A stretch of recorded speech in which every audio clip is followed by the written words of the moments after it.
Hey everyone, and welcome back to Shades of Sasha. If you're new here, take a seat, put your crown on, and welcome to the gang. And if you're ready for it again, what's good, baby? So today's video, we're going to be talking about this look. We're going to get into the nitty-gritty of basically how I achieved this.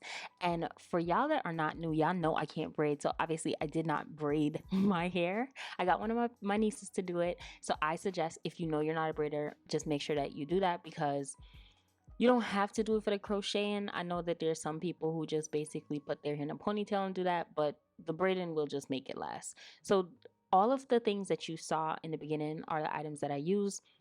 And to pretty much do this process, there is a bunch of different steps in which we are going to do. And to be honest, they are going to feel tedious as hell.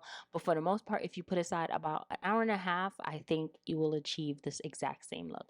So you want to go in with your crochet needle. What I made sure that I do is I do dip my needle in oil so that it's not snagging on top of my hair. If you know you don't like your hair to be a grease ball, don't do that. After you do that, you're just going to pull it apart, make sure that you slide the hair through. I didn't do one half, I just did both hair, like the same way how I looped it in. I just did that. I know that there are different techniques that a lot of people do. This is just the technique that I did. Once I had enough in a section, I made sure that I went ahead and twisted my hair to just move it out the way, because I really did not want all of the hair to just be fumbling all over the place. So again, you're gonna make sure you open the hole and you're just going to slide the entire piece of hair through. And I did find that using the oils did pretty much help. It didn't make things as like greasy or all over the place, but it also made it more sometimes synthetic hair, in my opinion, can feel very rigid or just like harsh on your skin. I didn't really feel that, because I guess the oils that I used, I went ahead and just put in as much as I possibly thought was necessary. Remember, you can always go in and add, but sometimes it's kind of hard or annoying to go in and remove. So again, you're going to go ahead, open up the loop, and you're just going to pull the entire hair through. I do have a section of my hair that was left out. That is the part that you see is braided towards the front. That's basically my leave out for this unit. I wanted to do a side part, but I actually just wanted to do a side part with a leave out. I did not want to just have an entire crochet unit around my, well, I didn't want to crochet my entire hair and just do it that way. I know some people do the hair like that. This is just the method that I decided that I wanted to do. So for the back, when I'm doing my hair, I just trust the process and trust my skills and hope that everything is going to work out for the best. And I just feel using my hand, and that's pretty much all I do in order to achieve the look that I'm going for.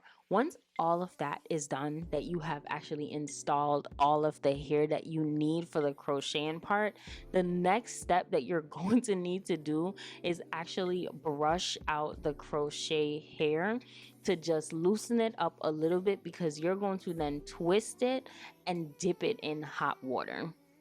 Like I said, the process is kind of, it's a lot. So I can understand it for some people. They're like, I don't want to go through doing all that. If you just want to leave it here after just like brushing it out and parting your hair and doing all of that, you could go ahead and do it that way. I just know for what the look I was going for, I think this was inspired by someone I saw on YouTube, and I was like, I want to do the same exact thing, and that's how she did her hair. So I really try to make sure that I followed the exact same technique.